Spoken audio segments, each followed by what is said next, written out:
CalTrin's protective factor series for today, of course, is concrete support. So it has been in the past called concrete support in time of need, which they did end up changing that because we need concrete support all the time, not just in times of need. Of course, absolutely 100% in times of need, but it needs to be thought of as a support all the time for anybody. And a lot of times we have people who, in our world, it's kind of hard for them to ask for help or say that they're in need, right? So why not just offer the concrete support all the time just to make sure we cover all of our bases? So we want to make sure that we're building support preventatively as well before families are experiencing things or things happen to them. So that's the whole point of protective factors is preventing child abuse and neglect from happening or happening again. And so that's really the purpose of protective factors. And we can dive into that here in just a second. So here are the resources we're going to be working through today. Also, I think I forgot to mention, or maybe this is the first page with it, but up in the top right-hand corner of your screen, there is a little circle with the number 3 in it. That is telling you what page it correlates with the participant guide. So as we're working through today, I will try and make sure to remember to mention that and call it out, but I might forget. So if that ever happens, just make sure to check the top right-hand corner of your screen and you can see what page we're working on in the participant guide. So these are the few resources, not the few. I mean, these are the main resources. We have lots of resources that we use, but these are the main 3 we pull from. So the Center for the Study of Social Policy, it's a mouthful, I said it correctly, and the Children's Trust Fund Alliance. So I refer to the Center for the Study of Social Policy as CSSP moving forward, and CTFA if I refer back to them, and then Butterfly Trainings that transform. So those are the 3 that we really focus on here at CalTrin, getting our information from for protective factors. So we want to make sure to give them a shout out. And let's learn about you. I know I kind of already asked about the weather, but tell me about where you're coming from and what job you're doing. So that way I can kind of get an idea of who all is here with me. So that way I can, tailor my information or kind of talk about specific things about today's training. So let's see. Humboldt County, Sonoma, Rhode Island, Chicago. Great. I'm going to mute myself so you don't hear me coughing and clearing my throat. San Diego, California, lots of Californias, which is great. Stockton, Los Angeles. Do I have anybody I know I saw somebody from Chicago, Minnesota, great. Arizona, love Arizona. This is great. I love seeing everybody. I love that we're all spread out. That's really the goal of CalTrin, is to spread the word that we are completely free. Of course, what we wanted to do, our initial target was California, but then we became virtual because of COVID, and we want to invite everybody in for free training. So thank you for letting me know where you're from. Alrighty, here is today's agenda. We are going to be reviewing so how having concrete support helps keep families strong, prevents child abuse and neglect, of course. That's the first and foremost goal of the protective factors. We want to identify key strategies and everyday concrete action. So one thing that CalTrin prides itself on, especially with the protective factors, is we really try to give you take home items, actionable items for you to work on, to implement in your everyday work, through whether it's through your one-on-ones with families or your onboarding process with new employees, whatever it is. We try to make sure that we give you some goodies when you head home. So we'll talk a little bit more about that later. And then we're also going to explore what it means to build concrete support with families in a strength-based way. And then, of course, we're going to share more resources for you. And it's probably going to be a little overwhelming, but I'd rather you have the resources than not. So, what is the Strengthening Families Protective Factors framework? If you don't know, for all my first timers here. So, it was introduced in 2001 by the Center of Social Study of Social Policy, CSSP. And what they really did was they said, hey, there's lots of these kids and families who have experienced abuse and neglect, or maybe it continues to happen generationally, or whatever it may be in that scenario. And they said, then they looked at families who either haven't experienced child abuse and neglect or stopped it from reoccurring. And they said, what are those families doing to prevent or to stop from happening again? Which is really interesting, an interesting thought process. So they did a study on the particular families and children who have never experienced or stopped experiencing child abuse, neglect, and maltreatment. And they said, well, let's do a wide study. And they went through, they dove into it, and they came up with these five protective factors. They made the framework and they said, hey, these five factors were the common denominator in all of these families who had prevented child abuse and neglect or stopped it from happening. So that is why the protective factors framework exists. That's where it came from. And then they said we also need to implement strategies for other families, for other organizations to implement to help prevent this from happening in the future for families. So that is where the actual strategy came from, where protective factors framework came from. And then they also said we need to be looking at this in a strength-based way. So I think as we, which is our job, I think as people who are service, who are working daily and who are direct services can kind of get lost in the everyday actions, get lost in the like, what's it called, monotony of doing your job, which is easy to do. And it's also easy to lose yourself sometimes too. So we want to make sure we're being kind and strength-based in our thought process about ourselves. But they said we really, really, really want to focus on what families are doing right, what they're doing well, and how can we implement that in other parts of their life to help prevent child abuse and neglect. Because there are strengths in every situation, we just have to find them. And so if we can make families feel more comfortable, feel like they are doing something right, then they're more likely to listen to our recommendations, to participate in the services that we want them to, that they need to. And so we want to make sure that we are focusing in a strength-based way. And we'll talk a little bit more about what that looks like here in just a minute. So here are some important notes. This is on page 4 of your participant guide. The framework itself, we call it evidence informed because it can be flexible. It's meant to be molded, it's meant to be implemented into your everyday work. It's meant to be implemented with families who need to adjust the way that they do it. So really it's meant to be evidence informed and not evidence based. So if it was evidence based, that means, it would be only this way. It has to be done a certain way. There are steps to it. There are a completion process. Um, so really what CSSP wanted to do was they said, hey, um, every family situation is going to be different. Every situation that a family walks into in an organization is going to be different. And so we have to have a framework that is moldable, that is flexible to these families.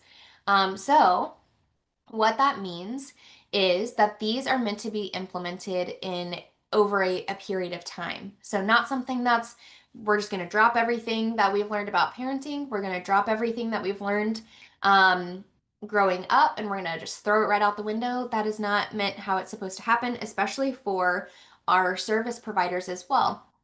So whenever you take this home or take this home to your organization today, we really don't encourage you to say, okay, we're going to overhaul our stuff, we're going to implement the protective factors, and we're going to do this from here on out. We want you to do over time because we want it to be long lasting. I always joke that it's kind of like a diet, if you cut everything off and you jump right into it, some people can do it, and I do appreciate the determination of people who can do a diet like that. However, I cannot, and I would think that most people cannot. But it's about making small, meaningful changes over time for families to implement in their life because it's more likely that they'll be successful at it and they're building a new lifestyle. So it is important that we take the time to learn about them, to learn about their way of living, their culture, whatever that looks like for those families, and make those small but meaningful changes.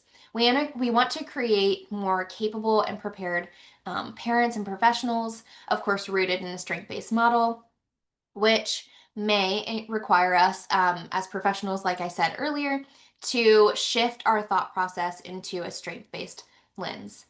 And so, a little bit more information about CSSP in the framework itself was or is that there was a update done in February of 2024. We did a training on it. You can head back to our training archive to take a look at that, and it highlights all the updates that were made. But this particular training is interesting, and we'll talk about where this implementation comes. And over time, I know my returning CalTrin crew kind of knows I highlight the definition changes because they are so important. You know, how has culture and life changed since 2001? Drastically, right? Very drastically. So it was important that they go back and they look at their framework. It was important that they go back and look at evidence and say, what needs to change? What in this information needs to change to be applicable to today's families that are experiencing certain needs? And they did it. They did that change. And so I always want to applaud CSSP for going back and changing those things or updating them to be more current. So we have, oh my gosh, look how awesome Lana is. She dropped that link for you guys in the chat. How wonderful. She did that so fast. So these are the 5 protective factors. Right now we are in, of course, concrete support. It used to be in times of need. That was one of the updates that they made was they took out the in times of need because it should be implemented all the time, and rightfully so. So how does having a concrete support or having concrete support help keep families strong and prevent child abuse and neglect? Well, um, I know you all know this, but let me hear in the chat also.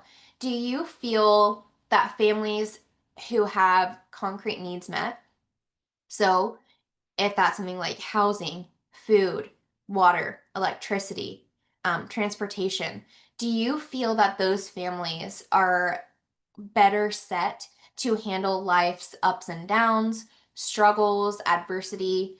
Um, do you feel that if a family has all of those concrete needs met, do they handle adversity better than unfortunately our families who don't have all their concrete needs met? So I'll be looking in the chat. Concrete supports can provide a solid foundation to take on more. Absolutely. Yes. Yep. And one thing also to think through is that yes, those needs being met helps. Because one thing that we know about child abuse and neglect is that the likelihood, maybe not the likelihood is that's the wrong word. The what tends to end up happening is if a concrete need isn't met by a family or a parent or a caregiver, and all of these life's adversities keep happening. Their car breaks down, they don't know how they're going to pay the bills, they don't know how they're going to feed their family. Um, that is where frustration and challenges take over, right? And that's a good majority of the physical abuse that we see, the neglect that we see, right? So this concrete support protective factor is so important to providing services for families, and it really shifts how they function moving forward. So if we can learn a better way to offer concrete supports or make sure that maybe just a reminder, maybe you all are already doing this in your everyday work, maybe that's the purpose of your job, but sometimes it's good to have a reminder. Am I asking these questions while I meet with a caregiver, and while I do a home visit, while are they comfortable enough with me to tell me if they don't have these things? So you've been working with a family for, you know, let's say a week, a month. have I made them feel comfortable enough to tell me that they need something to make them feel comfortable to ask me for help. So those are all important things to reflect upon and make sure that we're bringing to the forefront. So just a few things if you're already implementing these in your everyday work, or maybe that's the purpose of your job, it's always a great reminder. So concrete support. What kind of support and resources might family needs help with? Did I say that weird? What families I did say that weird. What kind of support and resources might families need help with? So, from your perspective in your everyday work, I know we all do different things here. So, coming from all different places, California, different states, what is something that you see in your work that families are needing? What kind of support and resources are the families in your community needing? Early childcare, pre-K, therapy, housing. Rental assistance, yes, especially here in California. Housing, therapy, food, educational resources, hygiene, clothes, cleaning products. Absolutely. And a lot of these families are experiencing multiple of these at one time, right? Um, yeah, I'm just so interested to see what you guys are putting in the chat. I always like to, since I'm not working in the direct services field, I think it's really important that I always familiarize myself with what's going on in the community around me, even though I'm not working in it every day like you are. Low income housing, concrete support follows through with real follow up on these cases. Absolutely. And so, what obstacles or hesitations might parents or caregivers have when asking for help? So, if you've noticed a family or you've had a family, what are some hesitations or obstacles that they have? I know from my previous field of work that one obstacle a family would want to get over or have to get over, which is intimidating, is that they're visiting me, they're visiting my organization in an immediate crisis. They've experienced abuse in the immediate sense. And so really what that looks like for them is, is my kid going to get taken away if I tell you that I need these things? Um, is are they going to be put in foster care? Are they going to come back to me? What does that look like? How are they going to be treated? Am I going to have a DHS report? Am I going to have a police report filed on me? If I tell them these things, and that's very intimidating to overcome, and I know you all know that. Um, and so I'm just kind of reading through what you all are putting in the chat. So, scared due to immigration status, yeah. Being scared to ask, lack of funding from programs, bad experiences on other services that they have requested. Absolutely, Danielle, I love that you brought that up. Right? Because a family's previous experience with an organization, and maybe not even with a different organization, maybe you're a new you're a new caseworker to this family, and the previous experience that they had with the caseworker um, was not good, was not successful, was not beneficiary, and so or beneficial to them, right? So there's all these things that I always want to make sure that we're putting our head space into the perspective of these caregivers and parents as to what they have to overcome when they ask us for help, and that's not just caregivers, right? That's also us as people in general, right? How do you feel about asking your supervisor or your boss for help?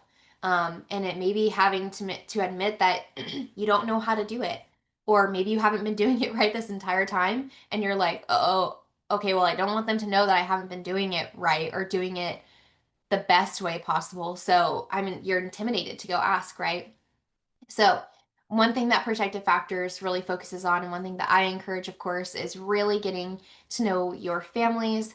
We'll talk a little bit more about conversations around that and building a safe space for them.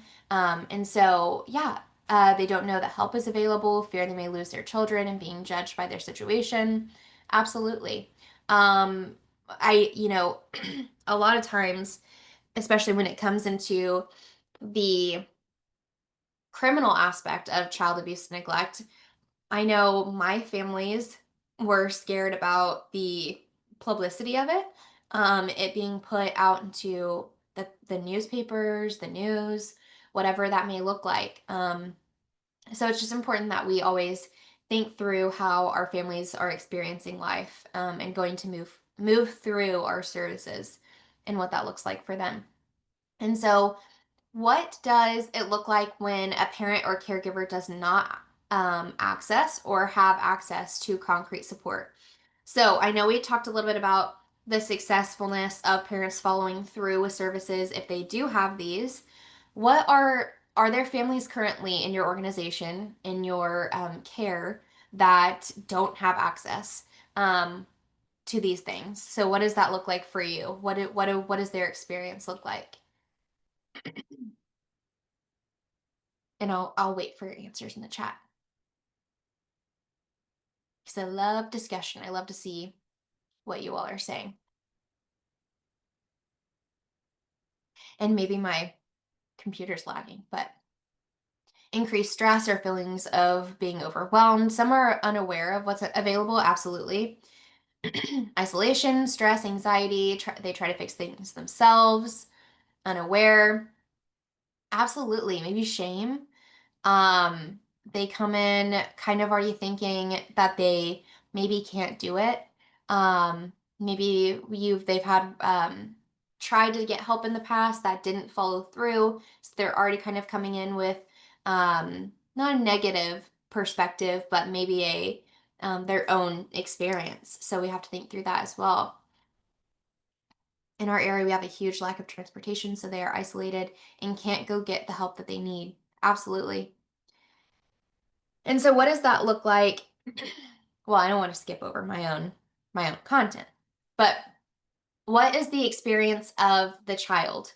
So when these families are experiencing this and the caregivers and families don't have access to concrete supports, what is the experience of the child and the family? I would say fearful. I would say some feel judgment, some feel shame, unsafe, unhealthy. Yeah. Um, what else? Anxiety. Yeah. What else you got? I feel that maybe families feel lonely, like they're alone in what they're experiencing. Nobody else has experienced this. Not able to focus on strengths. Absolutely, Mike. Tension, fighting, disconnection within the family, Heather. Absolutely.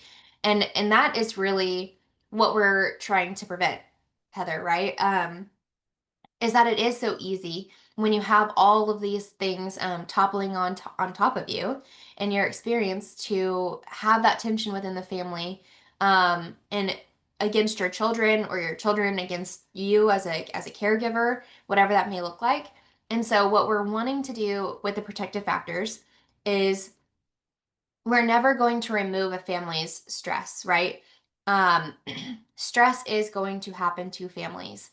If there was a magic pill that somehow we could all take and we can no longer experience stress, let me know where to get it. I will buy it. However, it doesn't exist, right? Um, and so we have to make sure that we're giving these protective factors as resources for families to handle life's adversities, and struggles and challenges because they are going to continue to happen. But how do we work with them to handle those things, so that they can take advantage of these concrete supports that you're providing? It affects the child academically and socially in general. Absolutely. Difficult to be hopeful. Yeah. So here is, I mentioned earlier that we have the original definition and then we have the updated. Um, there it is. Okay. So the original was the access, this was the original definition for concrete support. Access to supports and services that reduce stress and help to make families stronger. I'm like, okay, well, that is the definition. A definition, but they decided to look over their information, to dive into the evidence, to update it, to look at our culture today and say, No, we need to change it. This is the updated definition for concrete support, which is identifying, accessing, advocating for, and receiving high quality and equitable support, including the basic necessities everyone deserves and specialized services to address specific needs. How much better is that? I'm like, I could not come up with a better definition, right?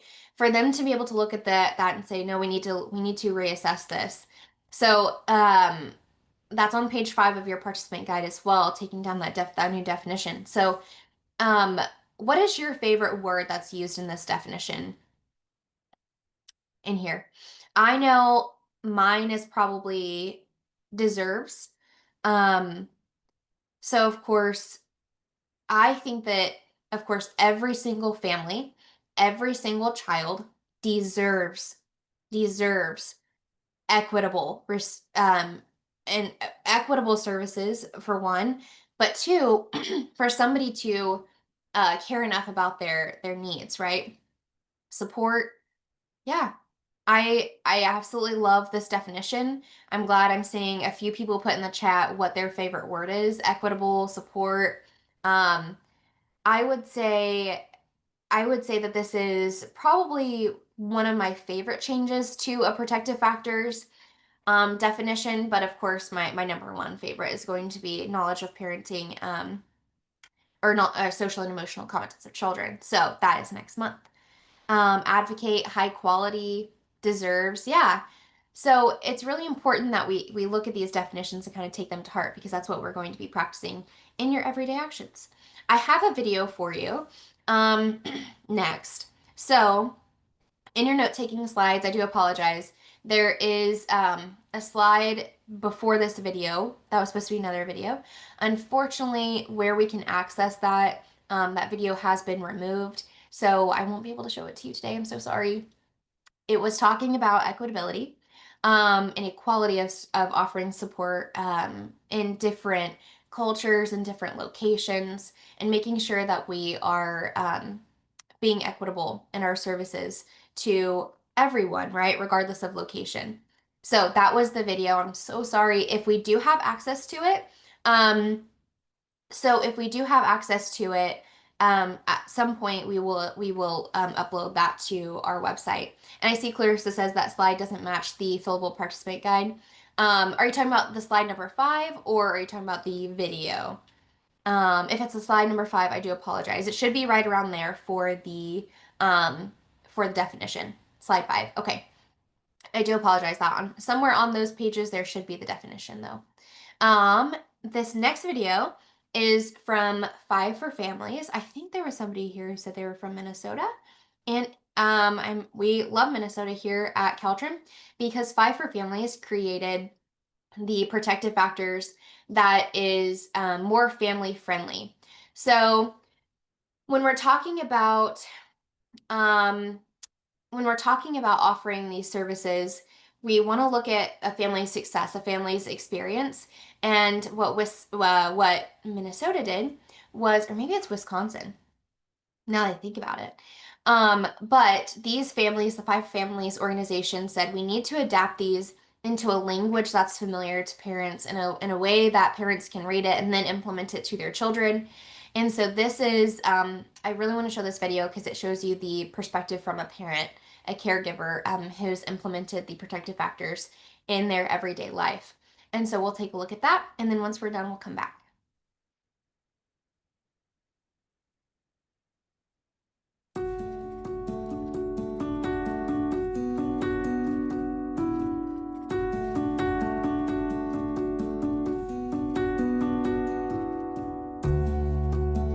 Don't be afraid to ask for help. I think that is the first thing. You have to be able to ask for help. You absolutely have to be able to ask for help, because when you just keep saying, I'm fine, people believe you.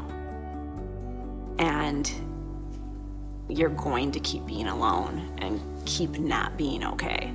Everyone looking at you is not seeing failure. You're hiding it from them. You know, I was hiding it from them. They were seeing a calm and composed outer person saying, oh, yeah, everything is great. Don't worry about me. I'm okay.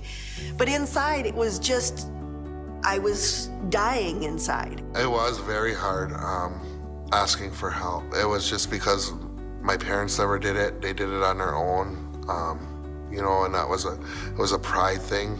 I don't know. And hearing other people talk, it's not just a Native American thing. It is a everybody thing. It doesn't matter who you are. My babies were a big part of helping me with that, because it was like I have all this pride for whatever reason. I don't want to ask for help. It's like I feel like I'm not a human, or I'm looked at not as a human when I ask for help.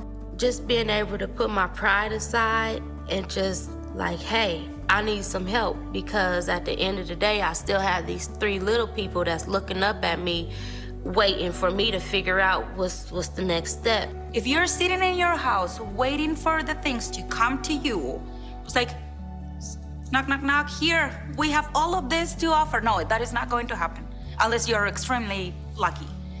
But if you want to get what you need, and if you, in my case, I wanted to do the best for my kids. So I have to go out and I have to go and look. So I was never a person to reach out and ask for help, or to admit, hey, I can't do this. But I started to admit some faults, and telling other friends, other coworkers that, hey, I need to vent. Having a lot of social support in that is great, but then knowing your providers, your concrete supports, knowing your community, I think that really helps. And I think, if I hadn't opened my mouth and say, hey, can you do this for me? Then I don't think, I think it'd be more stressed out, more burnt out, overwhelmed, that I feel like I wouldn't have done a good job in parenting. I would ask people to reach out, don't be afraid, trust others that they want to help you, they want to help you out, and don't be afraid. Just don't be afraid, because there are a lot of people out here that want to help you. So good. I always love those videos. It really puts into perspective the caregiver's experience with protective factors, and how most parents want to do great by their children, right? They want to do well. They want their children to grow up happy and healthy. And so I just always love watching those videos. It makes me emotional. It makes me sad sometimes too, for Camaria to think that, she doesn't feel like a person when she has to ask for help, and that is so sad. And so I just implore you to look through how you're offering those services, and are you really implementing the caregiver's humanity when offering your services, and looking at and reevaluating how you're doing that. And so here's a few statistics for you. So, family economic insecurity is associated with child welfare involvement. And so this is pretty interesting information. And so what we'll look at is, so children in economically insecure households are 5 times more likely to experience maltreatment, which is so crazy. 7 times more likely to experience neglect. And that, of course, is compared to other children. So all of these children within the economically insecure households are 5 times more likely to experience maltreatment, 7 times more likely to experience neglect. And I would argue, and I know it's probably not specified on this slide, but they're experiencing more than one type of maltreatment, typically when it comes to families who are already experiencing one type. So nearly 85% of families investigated by CPS earn below 200% of the federal poverty line. We probably need to update this information. We probably should find an updated information, but that's as of 2021, right? $43,920 for a family of 3 in 2021. And as we know, cost of things have just gone up, and we haven't seen much change in the income for families. So, our families out there are really, really struggling, and I know that you all experience that every day as well. So, families living below the poverty line are 3 times more likely to be substantiated for child maltreatment.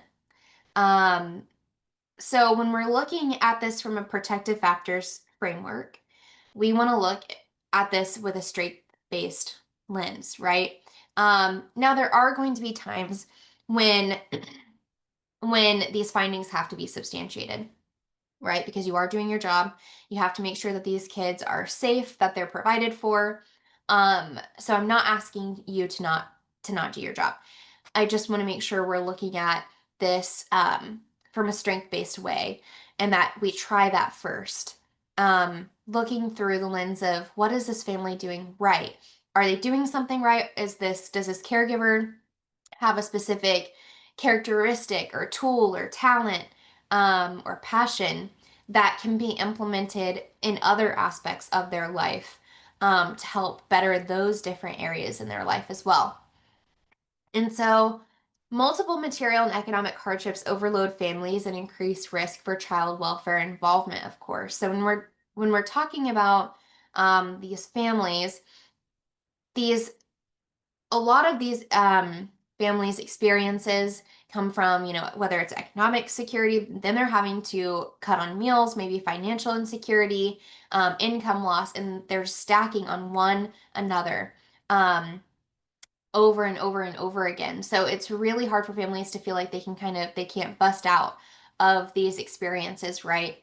And that's why we want to make sure that we remind them that, hey, um, we are making small adjustments over time. We want to work with you on handling stress, the stress that you have right now. How do we handle it? How are you handling it currently? So that way we can understand their experience, and what can we implement resource for you wise? Can we find a service that maybe their children go to speech therapy, or maybe they go to a counseling service? Are there virtual services that we can find for you rather than having to drive to the actual location? Or maybe we can find a transportation company to drive them to and from those resources. So helping eliminate those barriers for these families. And one organization that I always call out are family resource centers. And for my returning California Training Institute participants, I know you've heard me say this a million times. If you aren't familiar with your local family resource center, please, please, please find their phone number, reach out to them, because a lot of times they are the hub of that community for as resource wise, right? So although you may be a home visitor only working with a family on one particular thing, or an organization that maybe only provides counseling services or whatever it may be, but you know a family struggling with something, we should be looking at how to connect them with that resource. So, family resource centers are always a great option for you. If I have any FRCs in the house, if you will put that in the chat, I always like to call them out. I think that most of the time they would love for you to call and be like, hey, what services do you have for this? Or I didn't know that you even existed. Can I come take a tour? Can you please send me over your brochure, your website link, whatever it may be? So there are family resources available for you. Um, to use, right? If for to find resources outside of just what you're doing in your organization.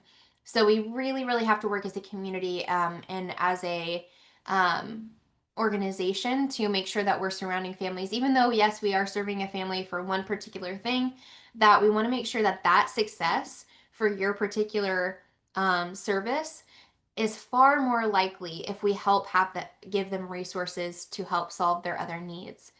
And I know that that's not your job, but I'm just saying that family resource centers can help you with that. So I always encourage organizations to have family resource center brochures and information to be able to give to families, or to call with a family and make an appointment for them to visit. So when we're looking at well being of our families, and the concrete needs. These are the five, typically five, I would say. There's probably more, and I'll ask you for that in a second. Alana has dropped a link for you in the chat for family resource centers. So hopefully, I think that it may, I'm hoping that that's updated. I looked a little while ago and it just didn't have all of the family resource centers on it, but it is a very good resource for you to use. You can pop into that link, type in your area code, I think, or I mean your zip code, and hopefully be able to find a family resource center near you. So these five specific things go into the well-being of a family, which I would argue is the basic necessities for concrete support when you're offering concrete support to families. So, what other types of needs do you see families experience, or maybe specific needs out of these five that you're seeing?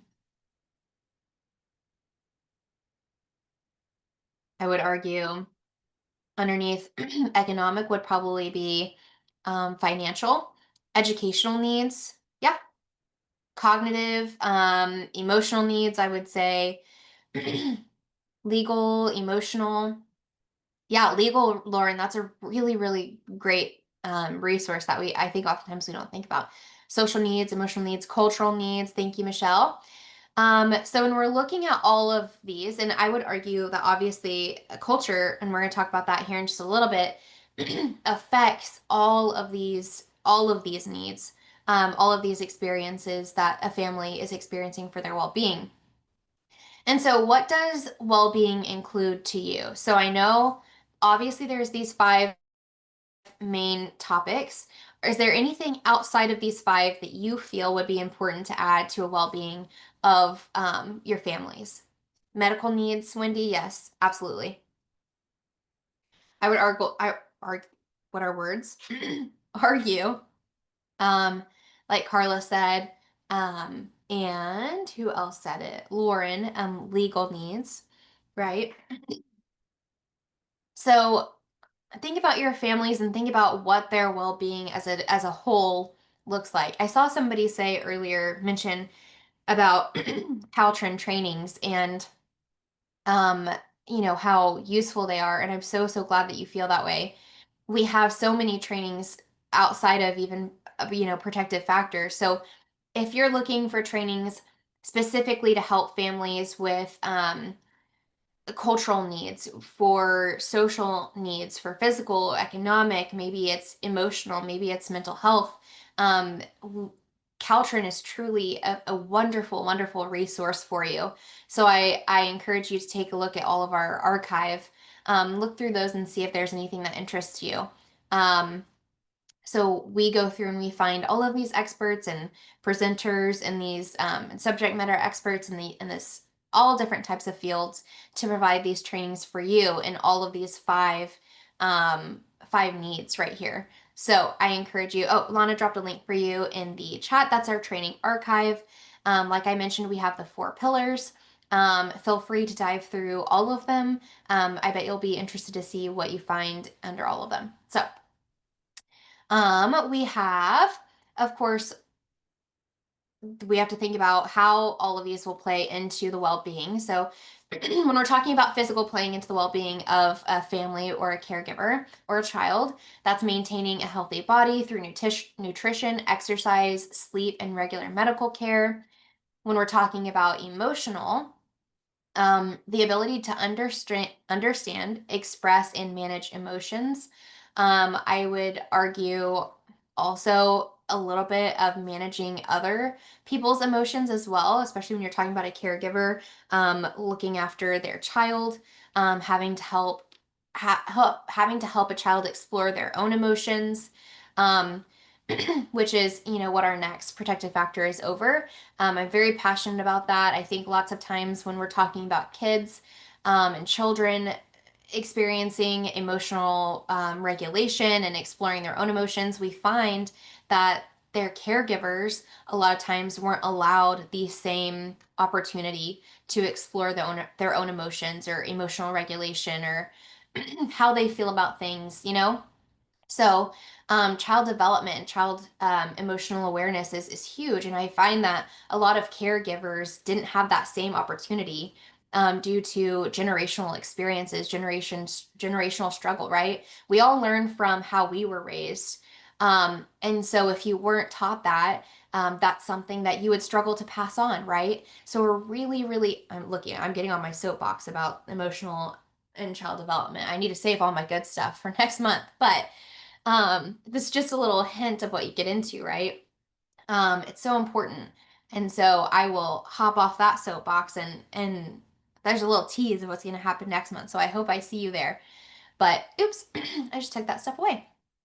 Okay. So, for social, that looks like developing healthy, supporting relationships. That is, I think sometimes we forget that although a caregiver or family may have relationships, are they healthy? Are they productive? Are they encouraging our families to participate in services that help them? Are they good influences on their children? And that's a really hard thing to deal with, right? Encouraging a family to not necessarily ditch certain resources or relationships with others, but let's also find healthy relationships and good examples and role models for our children. So are we offering things like parent meeting groups who are going through the same experiences and struggles, or parent mentorship through your program? So those are just a few things that you can offer for families to really dive into creating healthy supportive relationships within your organization. I also I will make sure to mention it or put it in our 2-day follow up. But I believe in our last protected factor series, there was and I'm telling Lana's hearing me that she's probably like gonna like kill me after this, but um there is a link for virtual parent, what are they called? Parent not parent diners. I know somebody knows the word. Parent oh my gosh. But cafe. Thank you. Yes. You knew what I was meaning. Yes. Parent cafe. This is why I need you guys here. So there is a link for virtual parent cafes as well. So if you're somewhere where you are pretty rural, you don't have access to a lot of maybe in-person organizations or resources, that is something that we'll make sure to put in our follow-up email as a resource for you so that way families can partake in parent cafes. And so Tana says, quick question, when you have a chance to answer, will we have access to the training slides with the full info on them? Yes. So, in the follow-up email, what we'll do is right now you'll have the note-taking slides and the participant guide, which is a little bit different. But you will have the full blown-up slide available for you. So, yes, that answer is yes. Um, and then for economic, we have having the financial stability to meet basic needs and pursue opportunities for advancement. So these are the things that go into the whole of a parent and family's well-being. It's important to think about these things when we're talking about how are we implementing our services. Is that are our services touching on every aspect, or maybe if it's not meant to, are we finding resources for families to be able to have that need fulfilled? Um, and then we also have, which I would argue is probably one of the most important aspects to think about, is culture. So we have, of course, our overarching, overarching culture in society. We have certain cultures within maybe different states and areas, and then we have individual families' cultures, right? So your individual families have a particular culture to them as well. So there's so many things to explore with families, and especially when it comes to offering services. For example, I'm from Oklahoma. We have a large Native American population, right? So our services have to take that into account, and make sure we're understanding what does a family dynamic look like for a family coming from this culture, to make sure that our services are applicable to them, that our services are flexible enough for them to implement in their lives. So this is something I'm really passionate about. Like moving forward for a second, we're going to talk a little bit about culture, what that looks like in offering our services. Um, So, of course, recognizing the diverse backgrounds of families and integrating cultural competence into all practices across the board. Is it baked into your onboarding? Is it baked into the resources that you hand out? Do you have different languages? Do you have, maybe if you don't, do you have access for them to maybe have a transportation line available? What does that look like for your organization? So, all these questions to think through. So, this might include incorporating cultural traditions into programs to ensure relevance and respect. And then we're going to dive into this next slide, which is cultural connectedness. So, there's all of these different things that play into when we're talking about feeling connected, feeling like you belong in your community. There's cultural identity, cultural competence, community and belonging, and intergenerational support. So, like I mentioned, all these families, have particular culturals within their family itself. What are some things that you heard in your culture growing up? If you'll put those in the chat for me. I'm always really curious. I know one big popular one is, what happens in the family stays in the family. So that's something that's a culture that's embedded into a particular family's experience, right? Um, so thinking through what that looks like, what are some of the things that you've heard um, that are baked into maybe your own family's culture, or something that you've overcome within your community? If you'll put those in the chat for me, I'm really curious to see some of these things that we've learned over time and how we will try and break them generationally. So if you'll put those in the chat for me. Um, when we're talking about cultural connectedness, it's of course um, important to recognize and to integrate of an individual's culture and background and identity into their overall sense of self and community. This concept acknowledges the importance of cultural identity in promoting resilience and well-being. And so, one really good resource for you is we have previous trainings, um, so much on culture. So I would implore you to go take a look at those. Those would be typically under our trauma track. So if you see trauma informed systems on our website, that's probably where our cultural competency trainings or any of our cultural trainings would be held. So, yes, growing up, we were told never talk with anyone, especially at school, about what happens at home. Children should be obedient. Mental health is not talked about at all in some families, or even learning disabilities. Yes, absolutely. um because you just they don't want to bring it up, right? Because bringing it up means we would have to address it. Children should be seen and not heard. Kimberly, yeah, that's a big one. When we're talking about specific culture, when it comes to addressing elders, addressing maybe with eye contact or language, or how those things play into each other. So don't talk about bad things that have happened. Yep, it's depressing, and we should only talk about good things. We were told not to talk to anyone at all. Yeah, yeah, all of these things that are really very specific to individual families. And so it's really curious when you're diving, especially being a home visitor, really diving into that family's culture, and talking to those parents. Because, as I mentioned before, something that you can say is, I know you want to do well by your children. And in order sometimes to do well by your children, we have to look at what has generationally been taught in your family. And so, what have you been taught? What are things that you weren't able to do that you hope for your children?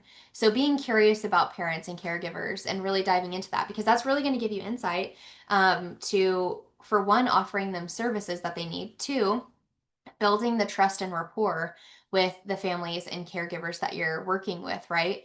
They're gonna be like, oh, wow, okay, so they really actually care about where I've come from and what I experienced as a child, right? Um, and so, but they're also looking at my strengths and wanting to help me change this for my children. It's a really, really unique and not unique, but important step when it comes to building rapport with families. and growing up culturally had to overcome being told what to do just because the adult said so and not providing explanations as to better understand, right? Um, I love that, Rachel. That's so true, right? You're just told because I said so. Well, why? Because I said so. Um, so important. And that's something that we'll also talk about in the social and emotional development of children next month. So, when we're talking about cultural identity, it's understanding, valuing, and expressing one's culture, heritage, and identity. Cultural heritage and identity, sorry. It includes traditions, language, customs, and beliefs that are passed down through generations. So, what might this look like for you in your everyday work? That could look like celebrating cultural heritage months, incorporating diverse cultural traditions into programming. I know in Oklahoma, something or particularly that in my area, our organizations did was we had local tribal information and events also on our event calendars. That way, families who were wanting to attend those things could. We would help find funding if those did require maybe an entrance fee or whatever that may look like. So, lots of different things for you to assess within your own organization about how you are welcoming families and caregivers and children in their cultural identity. Under cultural competency, I know we have a training on this. It was probably around last year. So it's the ability to understand, communicate with, and effectively interact with people across cultures. And it involves recognizing and respecting cultural differences and similarities. And so I think that we also have to talk about when we talk about this, we have to talk about cultural humility. It goes beyond competence, encouraging like your self-reflection, addressing power imbalance, and developing partnerships with the communities that you're working with. Cultural competency is a process. What I would say is a process, while cultural humility is the mindset that fuels the journey. So that's something to look into for yourself, for your organization. One particular quote that I really, really like um, from Dr. Dana Crawford. She's absolutely amazing. She did a training for us, a DEI training for us a few months ago. I say a few months ago, I think that was in February. Wow, where has time gone? But one of the things that she said that really struck with me that I want to always share with people is you are capable even if you feel uncomfortable. So you are capable of helping these families, even if it's something addressing with yourself, addressing with your organization. You are capable of helping families. You are capable of loving them, making them feel seen, making them feel like they belong in your organizations, even if you don't understand their culture, their environment that they're in, experiences that they've experienced. So you are capable, even if you feel uncomfortable. So that is by Dr. Dana Crawford. I absolutely love her. You can go look her up. She's a wonderful woman. So, what does cultural competence look like for implementing it into your organization? Staff training on cultural sensitivity and competency to better understand the families they serve. I, of course, work here at CalTrin, so I'm going to plug CalTrin. Um, that we have so many wonderful trainings for you on this aspect that this we would be great for onboarding. Actually, I think we have a training, Lana. So sorry, I'm throwing this out to you, but we have a training coming up with my wonderful coworker Jess Matley, and she is talking about how to use Caltrin for onboarding. So how do we implement Caltrin's trainings that are free, that are wonderful into our onboarding. So that way everybody is starting at our organization with the same understanding, with the same mission, with the same desire from the get-go. Awesome. So Lana dropped that link for you in the chat. If that is something that you're curious about implementing Caltrin trainings into your organization, please click that link and take a look at it. So leveraging Caltrin for staff onboarding, that's what it's called, on October 22nd. So what is today? Tomorrow. Sorry, that's last minute, but I hope you can make it.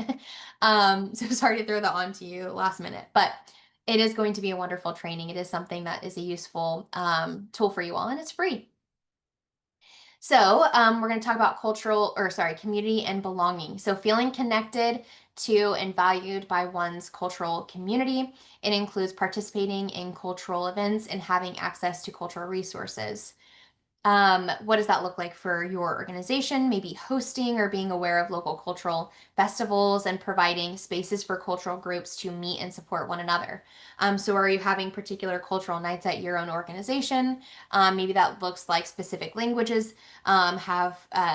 If you speak a certain language, then we have a parent group for that on one night, or maybe a parent breakfast, whatever that would look like for your organization.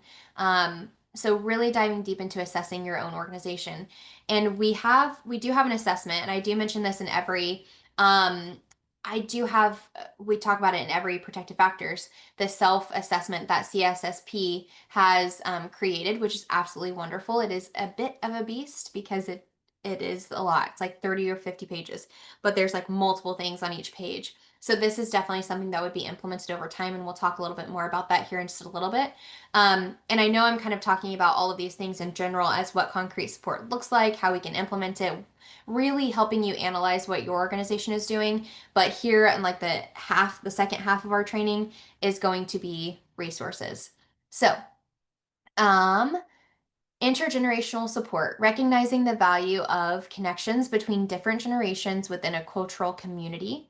So, what would this look like for your organization? Hosting events for older adults to teach traditional skills and crafts to younger community members in workshops. One thing that our organization would do is we would pay for, I say we would pay, we would write a grant to be able to offer tribal communities to offer language continuity classes. They would come in and teach a language class I think once a month it was, or maybe twice a month. I think towards the end of my time there at that organization, they started doing it twice a month. And of course, lots of these organizations and the tribal communities around us wanted to do these things, right? So I think it's really cool to just think outside the box. What are you offering for families to help encourage their cultural identity and the intergenerational support that culture requires? So, we want a holistic approach to all of these different topics, which is comprehensive support, inclusive services, strength-based, and community engagement. So, by expanding the well-being and cultural connectedness, the protective factors framework adopts a more holistic approach to addressing the needs for children and families. We surface culture, shallow culture, and deep culture. All of these different levels challenge something different um, within yourself. Of course, there are different topics within families, and so it's really, really important to dive into this as you're moving forward. We are going to dive into everyday action. So the rest of today's training is going to be implementation. So I will move through a little bit quickly on these first few slides. I want to make sure I get to a video for you all and show you that video, but I promise I will get on to all of the resources and handouts at the end as well. So when we're looking at everyday actions, of course, this is the chart that CSSP um, offers for when it comes to everyday actions and the results that come from that. So we have these strategies, of course, so linking families with services and opportunities, observe and respond to early warning signs of child abuse and neglect. Those are the strategies that we're thinking about. Then, of course, we're going to move into the everyday actions of completing those strategies. Um, so that looks like one, responding immediately when families are in crisis, of course. I know a lot of you probably are like, yeah, Casey, that's what we do every day, duh. Provide information and connection to other services in the community, like we mentioned earlier. Finding your local FRC, making sure you're connected to them. Um, One thing that my previous organization did was one Friday out of the month in the afternoon, we would choose an organization within the community. We would call them. We would ask for, hey, can we come for a tour of your organization? Um, to really see what our families would be walking into so we can explain it to them when we refer them. It's called a warm transfer. And so really working through those things and being able to explain to your caregivers and your families, hey, whenever you call this organization, you're going to get Lana on the phone for intake, and she's going to kind of work this through. Letting them know what to expect is so important, because I think a lot of times the obstacle or the barrier that families are experiencing is just not knowing what to say, not knowing what the process is going to look like. So just a bit of an idea for your organization to do if you can do that. Maybe a long lunch, maybe just your afternoon or first thing in the morning on Fridays. You call an organization, you do a little tour, you learn about their services, what they provide, and how you can partner for the betterment of your community, for the families that you're serving. And so, number three, help families to develop skills and tools they need to identify their needs and connect to supports. And so, while we're talking through these things, I do want to be realistic and acknowledge the fact, and knowledge or acknowledge your experience of probably like, we can always try and give these resources to families and help them, but they really, really, really have to take that into account and access these services for themselves. And so, what we really want to make sure that we're doing is we're providing a comfortable and safe environment for them to really ask questions, dive into it, so that way they will follow through. Because it is more likely that they're going to follow through with your recommendations if they've built a relationship with you and a rapport with you. And so, everyday actions, currently, if you could rate yourself, so from 1 to 5, 1 being strongly disagree, we don't do this very well. How does your organization currently respond immediately when families are in crisis? And maybe this isn't um, maybe your organization's main mission. And so if not, you could just put NA. But if you feel, and I love to see 5. So if you feel like your organization is like, we're doing it, we're doing it well, I would love to see it. So I don't ever want, I feel like whenever we're reviewing things, typically we always like, for some reason, the 5 is off limits. Like 5 would be absolutely extraordinary when you're like, you absolutely love it, like just put the 5, you know? But so if you believe that about your organization, I would love to see 5s. So I see lots of 4s and 5s, which I'm really, really happy about. I see 1, 3. And so moving forward, I always challenge our 4s and 5s to think about, yes, we're doing this well. What else can we do? How can we maintain this? How can we bake it into our onboarding process so that way every single person at this organization is offering, obviously, you each have a little flair of your own personality, but offering these same basic services. Are they getting the same services when they come in if they were to get Lana versus if they were to get me? What does that look like? So we want to make sure that we're baking it into our process overall. Number 2. So from 1 to 5, how do you feel that your organization is doing on providing information and connection to other services in the community? Or did I inspire you and give you a new idea about connecting to services in the community like FRCs? I see lots of 5s. Yes, I love to see that. 5, 5, 5 with 3 exclamation points. I love it. Love the enthusiasm. 3, 5, great. So, this is just a thought process for you all to kind of see where you're at in your organization, where you can grow. And so, let's do this final one. Help families to develop skills and tools they need to identify their needs and connect to supports. So, what do you feel like your organization does in this for this everyday action? 3, 4, 5. What else? 3. So we're helping families to develop the skills and tools they need to identify their needs. And we will have a resource for this. So I'm not just going to leave you hanging. If you do feel like you're a 2 or a 3 in this particular everyday action, we have a specific resource for you here in a little bit to offer you to help with that. So 4s and 5s, nice. Okay. So now that we kind of looked back at our organization, how we feel with offering these everyday actions, we can dive into how we're going to help build the concrete support with families in a strength-based way. So I know I mentioned earlier when we're looking at families through a strength-based lens, we want to focus on, I think that our first initial reaction, which is something that's so important to our job, I mentioned earlier, about I don't want you to feel like you can't or you're not to not do your job because that's not what I'm saying. It's important to look at what's wrong with a family. I hate using the word wrong. For some reason, it just doesn't feel right to me.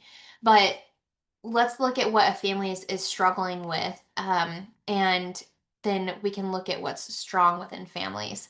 So shifting our primary focus from what are things in this family that are going well. Do they have electricity? Does mom really like organization? Um, maybe they just don't have access to resources, but mom is very organized when it comes to the house. Okay, how can we use that organization to implement in other areas of their life?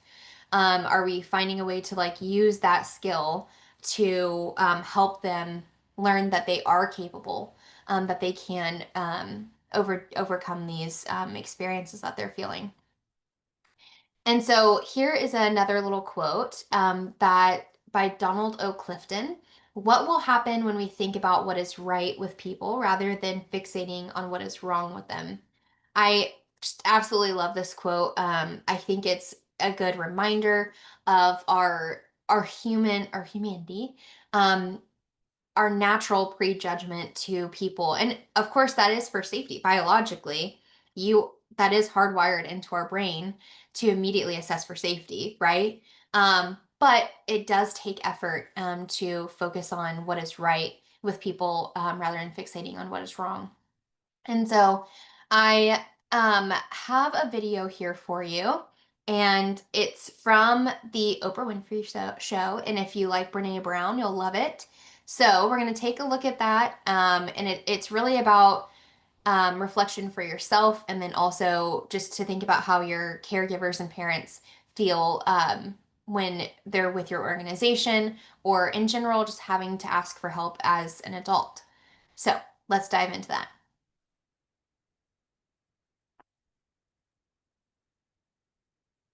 How many of you think you want to be more vulnerable and dare greatly? How many of you are comfortable asking for help? Yeah, right. Okay. Yeah. Yeah. That was awesome. Then it sucks. Yeah. Asking for help from whom? Right. How many of you had rather give help than ask for help? Okay, so let me just ruin this for you. When you cannot ask for help without self-judgment, you are never really offering help without judgment. So if Stand up and tell the truth. Okay, let's hear that one again. I gotta write that down. No, I hear it better when I write it down. This one was devastating for me, because where are my social workers? Yes. Hello. Okay, so we're professional help givers. But how many of us are good at asking for it? Here's the bottom line. Ready? When you cannot accept and ask for help without self-judgment, then when you offer other people help, you are always doing so with judgment. Really? Always. Because you have attached judgment to asking for help. And so one way I got a lot of my worth for a lot of years was helping other people. Yeah. But I would never ask for help, which meant every time I was helping you, I was judging you. And when you extract worthiness for helping people, that's judgment. That's judgment. When you don't extract worthiness and you think, I'm just helping you because one day I'm gonna need help, that's connection. That's vulnerability. Yeah. Well, you teaching tonight, girl. You teaching. I love this. The only exception, the only exception I would make to that, um, is I want you to because I know some of you are probably thinking like that doesn't feel right. Because there is something in me that also is like, I don't really know. The only exception that I would make to that is that through our own experiences, we our judgment or our own experiences um, can necessarily, although it is judgment, but it's more of like a I've experienced this with you.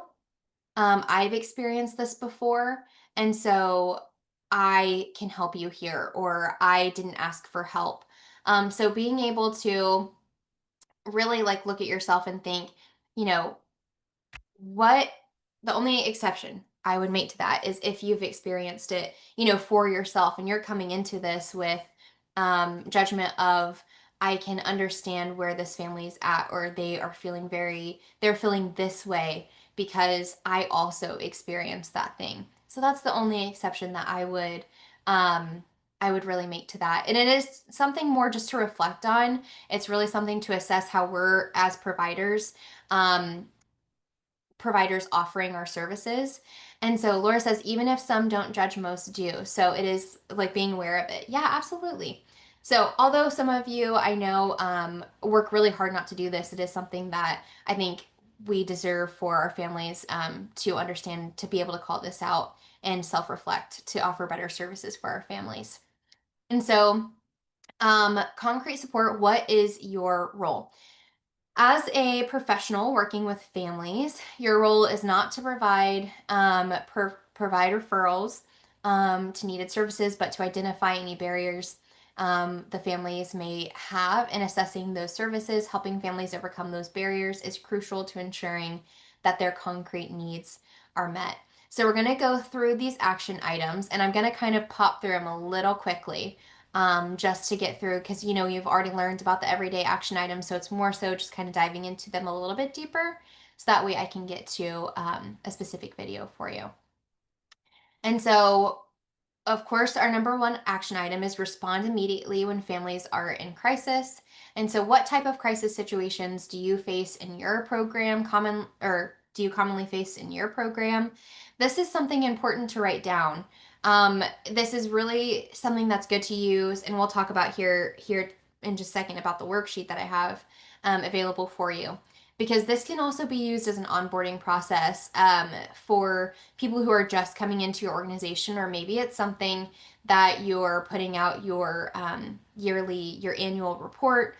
This information is so valuable. So make sure to try and collect these things. What type of crisis situations are the family in your community experience, or that your organization experiencing at the time? So make sure to keep that information. What skills, strengths do you demonstrate when working with families in crisis?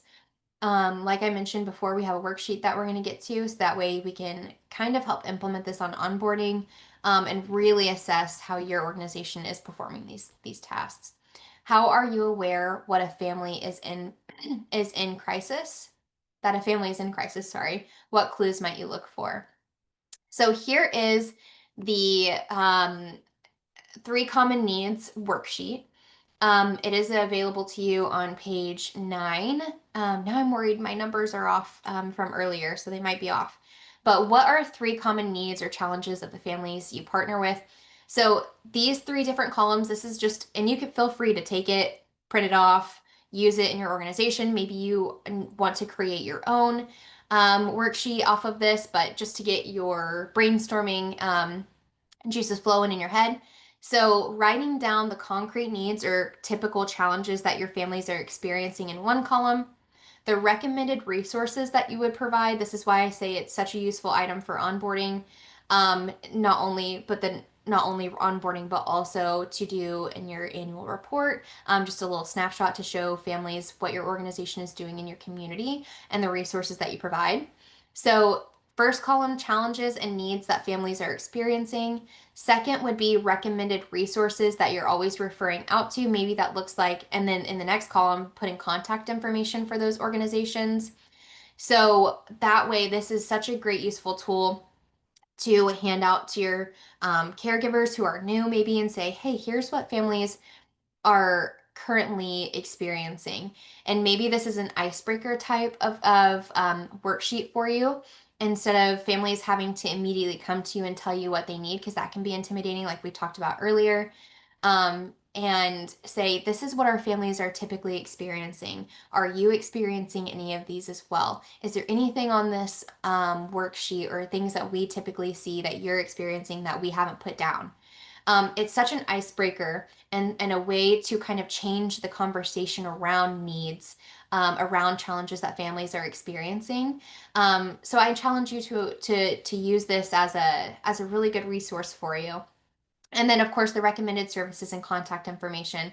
What a great tool for your onboarding your new employees to kind of see all of your information put into one place of what you typically do and typically work in. And um, so we have a few crisis response resources. And so whenever we're talking about families who are immediately in crisis, or we're talking about needs that need to be met in the immediate, there's these two, and I know these are just like two of the main big ones. If there's any others, Lana has dropped a link for you in the chat for findhelp.com. These are just for you to take, and for you to be able to write down in your organization. Talking about that worksheet for you to fill out. This is something that you can always include in that information. I know you all probably knew about it, but if you didn't, I always want to bring it up. And then Lana has the Find Help link for you in the chat as well. Just a really good resources for you to kind of take down and use whenever you may need it. So, like I mentioned before, this is kind of like the goody part of the take home part of the Protective Factor series today. And so we're talking about action item number 2, which is provide information and connection to other services in the community. We talked about building that tour communication, what that looks like to build rapport and relationship with the different organizations that you're referring families out to. It's really important that families know that you all have a good relationship with different organizations, right? And I know some of you are probably thinking, Casey, this organization, we have referred to them many times. They're not responding to us. They maybe have a bad reputation, which is understandable that you're frustrated in that sense. But how can we build that relationship? Unfortunately, somebody has to be the bigger person in that scenario to make sure that these families are being taken care of. And that they're getting the resources that they need.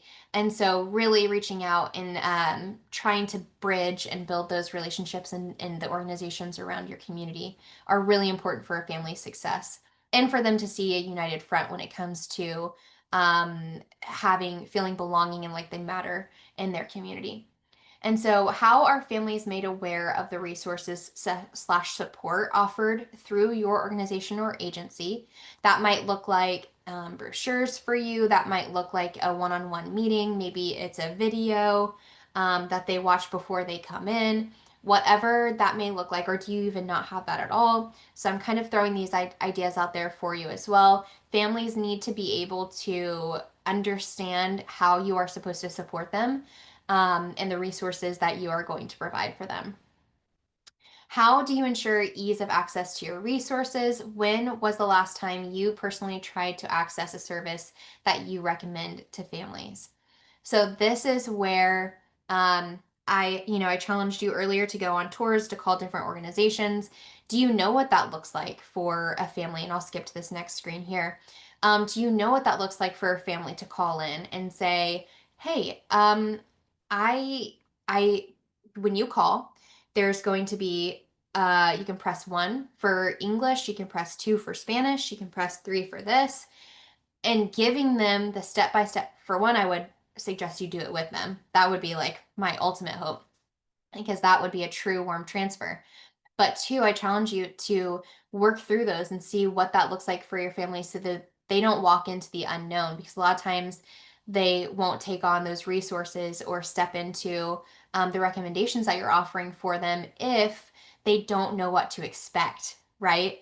I'm intimidated by like, up until I was a little bit older to try and call the doctor. And I'm like, I don't know what to say. My mom had to help me until an embarrassing old age. But so what would that look like for you and or your organization? This is a worksheet for you that we created here at CalTrin, um, explaining warm transfers. I know you all have probably heard of it a million times, but if you haven't, it is such a useful tactic, I would say, strategy for families to feel comfortable in involving themselves and getting initiated in services. And so you have your cold transfers and then you have your warm transfers. There is a little section in the in your participant guide to write your own script. So truly, truly take this and make it your own. What does this look like? It can be um, a typical conversation that happens. Maybe it doesn't have to be a word by word script. Maybe it's just bullet points for you, or maybe it's just your policy, your warm transfer policy. It's your policy that every home visitor is going to visit the family and make the call to these referrals while they're sitting there with them. So it's really flexible. We want you to take it and kind of make it your own, make it unique to your organization. So please feel free to print that off, print as many as you want, or create your own, whatever that looks like for you. So we have concrete support worksheets. So this is, like I mentioned, it's kind of like our worksheet earlier with the 3 columns. The 3 columns was kind of more like a condensed, quick version. This is like an actual worksheet to write down through several different things. This is on page 13 of your participant guide for you to take to really use this as an assessment for your organization. When was the last time you verified that the information is correct for this specific organization? When was the last quality check? So what numbers are they supposed to click? Is it something that now they change to a queue instead of directly calling into the intake coordinator, whatever that may look like, and the steps to access that service? So, they have to press 1. Do they have to call ahead before they go into the actual organization? What does that look like? So this is just another resource for you in a little bit more detail for you to use in your onboarding, as well as with families for them to take home if they want to prove that you are doing the work that you set out to do. So the big picture when we're talking about all of this is that you all support and you support parents and or children, which is a 2-generational approach. The way that we collaborate between agencies plays a significant role in a family's success. I know I've mentioned that multiple times. Imagine the families that you serve and mentally zoom out on their lives to see how the collaboration between agencies builds a family's strength. So if the organizations within your community are talking, they know each other's resources, imagine how much swifter, how much smoother transitions or successful families would be having that in their organization, and really feeling that their community is there to support them and help them. So we have our action item number 3, help families to develop skills and tools they need to identify their needs and connect to supports. So these are just a few other, this is on page 14 of your participant guide as well. So I'll encourage you to go take a look at it there, but because I want to get to this video for you. So I will hop over to this next video. We won't be able to watch the whole thing, but we will drop a link for you in the chat. And it will be in your follow-up email. So if you want to go back and take a look at the whole thing, please feel free to do so.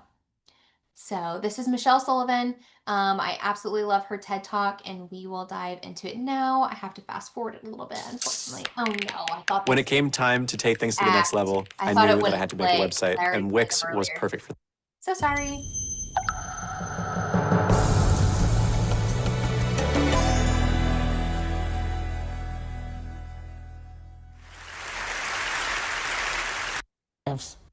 How are we able to offer the lead sofa for just $295? At Living Spaces, we design furniture with affordable materials and build the... How much it would be to have... When you travel internationally, it can be even more challenging in certain ways. A few years ago, I was in Zanzibar, and I come wheeling in, and think about that. Short, white, blonde woman in a chair. That doesn't probably happen every day. So I go up, and with my gift of gab, I start to talk to the agent, so friendly, and I ask about their culture and so forth, and I noticed there wasn't a jet bridge. So I had to kind of say, not only do you have to lift my chair, I could use some help getting up the steps. And we got to spend about an hour together while we waited for the flight, and it was the most magnificent hour. Our perspective changed for both of us that day. And once I got on the flight, he patted me on the back and wished me well. And I thanked him so much. And again, I think he's going to remember that experience more than when I first came in, and there was a bit of hesitation. And as you notice, I get a lot of help. I would not be where I am today if it was not for my family, my friends, my colleagues, and the many strangers that help me every single day of my life. And it's important that we all have a support system. Asking for help is a strength, not a weakness. When's the right time to get on the right financial track? With Northwestern Mutual, the right time is right now. A people-first plan. Alrighty, so asking for help is a strength, not a weakness. So From a Northwestern Mutual. I feel like sometimes you really just need to like zoom out and kind of be rocked by these inspirational, like small, like that makes sense that asking for help would be a strength and it's not a weakness at all. So encouraging parents to ask for help and say, asking for help means, well, I wouldn't say that because we don't want them to think that not asking for help means that they don't want to do well by their children because they absolutely still do. But that's such a unique video, and I'll make sure to put that in our follow-up email for you. It's a great resource to also show parents if you have something like a parent cafe, or maybe you have a parent group night. That would be a really good video to show for them. She just puts it in such a unique, interesting way of she's genuinely having to go through life constantly asking for help and getting comfortable asking for help. And so it's a really good resource for parents to watch. So I know I mentioned Five for Families earlier. That was the video with all of the parents and caregivers perspectives that they were talking about how they how the protective factors as a whole, specifically in this one for concrete support, has helped them and changed their life. So Five for Families, like I mentioned earlier, did this whole kind of reboot or rewording to make the protective factors more family friendly, more family friendly, like language facing. They have Spanish resources as well, which is really, really amazing. So this is what they named. So we have concrete support for protective factors and CSSP. And then what Five for Family calls it is knowing how to find help, which I could see parents being like, what's concrete support? Like, what does that even mean? Versus using the knowing how to find help. And they do this with all protective factors. So I implore you to go check out their website as well. They have lots of different resources for you. They have blogs, they have tips to try, they have videos to watch, all types of different stuff. Now, of course, this is family facing, so this would look like implementing it within your meeting, going to Five for Families, talking through this with parents and caregivers. If you see that a family particularly is struggling with concrete support, so a huge shout out to Five for Families. They are an amazing resource, and they do have some resources in Spanish as well. And so Lana dropped the link for you in the chat. I know we're dropping lots of stuff for you, and you probably have like a million windows open, but I promise you it's all worth it. So where can providers find more concrete support resources? As I mentioned before, here at CalTrin, we have our Protective Factors of the Month training series. We are in concrete support right now. We also have a blog for protective factors. And so my wonderful, wonderful coworker, Sheila, has put so much time and effort into this blog it's packed full of resources. And so you can head to our website, check it out there. Or Lana's so fast, she dropped it for you in the chat, link for you in the chat. This is a way to keep up with what CalTrin's resources with protective factors. If we find anything new, we throw it on there. And we are in the process of creating something really, really cool regarding the protective factors. So we're hoping to have that rolled out within the next year. So I'm hoping that you guys stay along with us, and so that way in our main trainings, we can call it out and be really excited about what we have to offer you regarding the protective factors. So we have CSSP. This is the scripted curriculum. We're going to dive into this here in just a second because I know you're probably like, Casey, you didn't mention any of this at all. The scripted curriculum, resources available through CSSP's website, the self-assessments, protective factors action sheets, and the Strengthening Families system implementation. We also have the Trust Fund Alliance, which is who I'm certified through to be able to provide the protective factors series.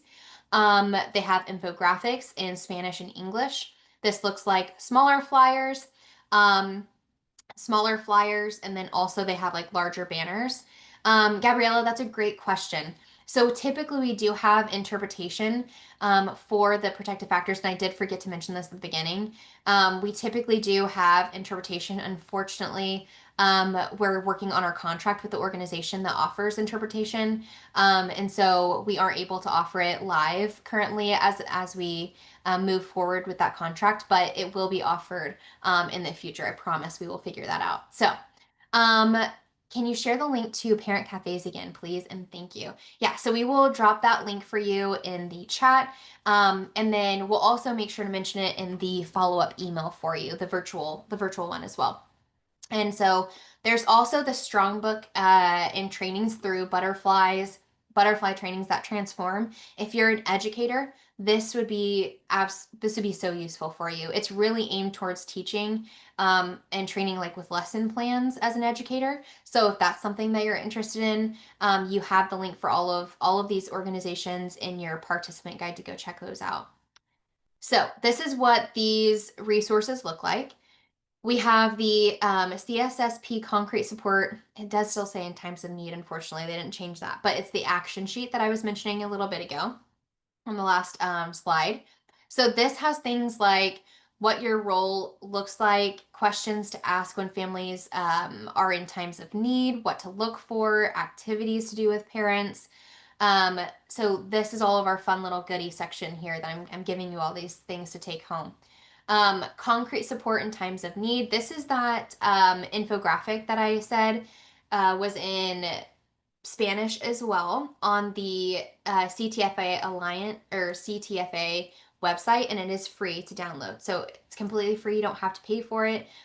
This could look like a smaller flyer that you're wanting to hand out, or if you're wanting to print off like larger poster type sizes, they have those as well that you can hang in your office, in your hallways, whatever that may look like for your organization, completely free to you. And then we have the self-assessments. Oh my gosh, I'm getting winded from giving you all this information. So this is the self-assessments that I was mentioning to you earlier. This is just a quick glimpse and glimpse into like what the self-assessment would look like. So there's self-assessments for several different types of organizations. So there's family, community serving organizations, there's educators, there's home visiting, and there's something else I can't remember, but it's specific assessments for those particular organizations.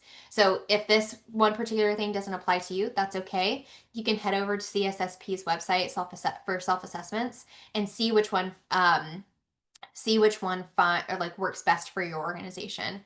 So kind of how you would work through this is, of course, the strategy is, parents are encouraged to turn to staff in the event of a crisis through these three topics. So you're looking at your organization and saying, how do I do this? So the fact that staff listen, show concern, and share their own personal challenges as appropriate in informal conversations and regular interaction. How does your organization range on that scale? Our material is regularly provided to participating families, information on which staff members can help families with particular issues. So this is really, as I mentioned, you can see how I said, each page has multiple topics on it. These are very large. This is something that I always suggest to implement over a long period of time. This may look like you have your strategic planning or your like large organizational meeting in or at the end of the year, and you start implementing this at the beginning of the year, coming in 2026, and you do a page every quarter or a couple of pages every quarter, or maybe every staff meeting, every other staff meeting. Or you go through it completely at a strategic planning on your organization and really look into how you are offering these services. So it is a bit intimidating to look at whenever you're opening it up firsthand because there's 30, 50 pages. So like I mentioned, don't be discouraged. Just find a typical schedule that really works best for you all in your organization. And maybe that looks like not even using the full assessment. Maybe there's just something particular that you think that your organization needs to work on. Um, even if you're not in a leadership position at your organization, I still encourage you to take these and say, hey, I went through this protective factors training and they have the self-assessment that's available. I really think it would be really good for us to kind of look at overarching how our organization is doing. And we don't have to create it. It's already created for you to provide to kind of self-assess your organization. So we are nearing the top of the hour. But before we do, I have a few next steps for you. Where are my goodies? A few things for you. I'll find them here in a second. So your next steps moving forward. For one, we have some free CalTrin swag. I know I mentioned this last time, and I want to, whoever also went through and did the testimonials for protective factors and how you're using these resources that we're providing for you in your organization is absolutely incredible. We love to hear feedback from you all and how you're implementing protective factors, how a difference maybe it's made in the families that you're working with, or maybe just that one particular worksheet has kind of helped your organization reassess how they provide services. And if you do that, we enter you into a little drawing for some takeaways. So of course you see the strong book there. That's the one that I mentioned from Butterflies Trainings that Transform. We have our cool little folder. You can't even see it. CalTrin folder, Padfolio, I mean. And then we have these cool little now this would say CalTrin on it, but these notes, it's a to-do list and it has wonderful little tabs up here. Don't look at my to-do list. And then we also have a coloring note-taking sheet, which is somewhere over here. Here it is. And I have already started on one, but it's little note-taking area over here and a coloring page that you can use. So I use it all the time. And so I encourage you to give us some feedback and do a little video. It doesn't even have to be a video. It can be just a recording of your voice on CalTrin and how our trainings are helping you. Like I mentioned before, family resource centers, if you are one, maybe reach out to the organizations around you so that they know that you exist. If you are not a family resource center, of course, try and reach out to your local family resource center to try and find that. I got the coloring note-taking sheets. My daughter stole them right away, of course. Lane, I'm so glad that you got those. So I really appreciate you for recording that testimonial. I got a pat on the back from my boss and my coworker. They were like, Casey, I don't know what you did, but we got an influx of videos. And so that's always really good to hear. I always like to hear the feedback too. And then as far as next steps, there's a few of these that you can pick. On the very last page of your participant guide, there is a little section down there at the bottom, something that you can do over the next few days to kind of really take the next steps and what is appropriate for your schedule. So does that look like printing the Alliance Protective Factors infographics? Can you maybe book the next protective factor next month in November? Really take these with you and try and complete one of these. And you have that little sheet calendar at the bottom of your participant guide for you to be able to fill out. So with that being said, we have reached 11 o'clock Pacific time. And so that is the end of today's training. I know I threw a lot at you there at the end. It's resource packed. And of course, if you ever have any questions, you can reach out to info@caltrin.org. Let me pull this up. There we go. Um, and we have the survey for you in the chat. So Lana will drop the survey for you. That's how you're going to get your certificate of attendance for today's training. I want to thank you for being here with me today, taking the time out of your day to try and, build your professional development, help the families in your community. I love interacting with you all today, and getting to talk to you and learn more about the resources that you're offering to the community. And with that being said, I will go ahead and head out. You guys have a wonderful, wonderful week. And I hope to see you next month at the Social and Emotional Competence of Children Protective Factors training. Have a good day.